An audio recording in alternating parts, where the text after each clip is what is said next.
नहीं, देखिए, हम कोई मुस्लिम कम्युनिटी को आज पहली बार संबोधित नहीं कर रहे हैं। आज हम लोग जो मुस्लिम साथी जन स्वराज से पहले से जुड़े हुए हैं, ज़्यादातर उन साथियों के साथ संवाद था, और संवाद बस इस बात के लिए था कि हम लोग मुस्लिम समुदाय का जो एक सवाल था कि मुस्लिम समुदाय तो पूरी तरीके से हम लोग जन स्वराज के साथ चलना चाहते हैं, हम लोग के अलावा कौन साथ में है।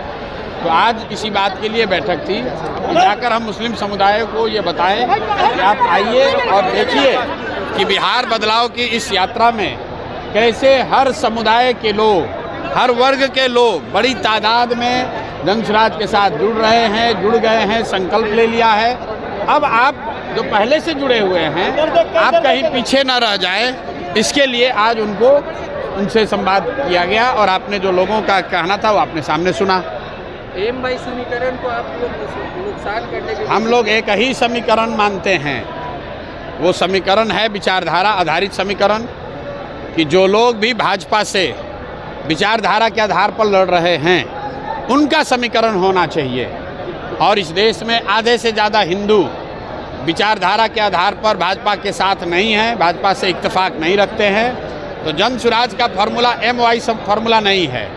जन स्वराज का फॉर्मूला ये है कि जो भी हिंदू, जो आधे से ज़्यादा हैं, जो विचारधारा के आधार पर गांधी, बाबा साहब अम्बेडकर, लोहिया, जयप्रकाश विचारधारा के मानने वाले हिंदू जो भाजपा से लड़ रहे हैं, वो मुसलमानों के साथ मिलकर सामाजिक राजनीतिक गठजोड़ बनाएं।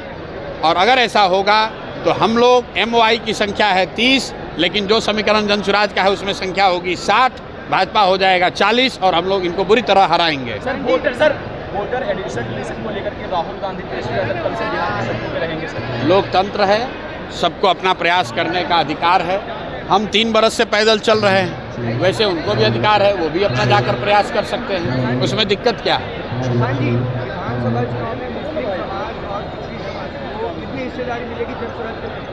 मुस्लिम समाज के लिए अलग से कुछ कहने की बात ही नहीं है। जन स्वराज के संविधान में लिखा हुआ है कि जिसकी जितनी संख्या है उसको उतनी भागीदारी मिलेगी। मुसलमानों को भी अलग से मांगने की ज़रूरत नहीं। अगर मांगने की ज़रूरत पड़ जाए तो फिर जन स्वराज और दूसरे दल में फ़र्क क्या है। बिना मांगे मुसलमान हो, यादव हो, कुशवाहा हो, ब्राह्मण हो, पासवान हो, वो चाहे किसी को वोट दें, उस समुदाय को उसकी जनसंख्या के हिसाब से भागीदारी मिलेगी ही मिलेगी। उसके लिए किसी तरह के सोर्स पैरवी की ज़रूरत नहीं है। आरजेडी के एक बड़े लीडर जो जेल में थे, राजबल्लभ यादव, वो जेल के दामन थामेंगे, ऐसी खबर है, क्या कहेंगे इस पर? भाई यही कहेंगे जो भाजपा का वाइट वॉशिंग मशीन की बात होती है। राजबल्लभ यादव पर रेप का, नाबालिग लड़की के साथ रेप का इल्ज़ाम है, वो जेल में है। उनको सरकार की बिना मदद के बाहर तो निकाला नहीं जा सकता है। लेकिन वहाँ नवादा में जो जदयू के नेता थे कौशल यादव, वो छोड़कर चले गए राजद में, और राजद वाला अब छोड़ कर आ रहा है जदयू में। तो यही बात तो हम बिहार के लोगों को बता रहे हैं, भैया वोट किसी को दो। यही 1250 परिवार का आदमी यहाँ पर विधायक सांसद बनता है।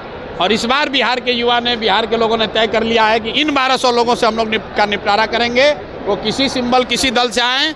इस बार जनता बदलाव चाहती है, अपने बच्चों के लिए शिक्षा और रोजगार चाहती है। मैंने यहाँ मुसलमानों को क्या कहा कि आप अपनी हक की बात मत करो।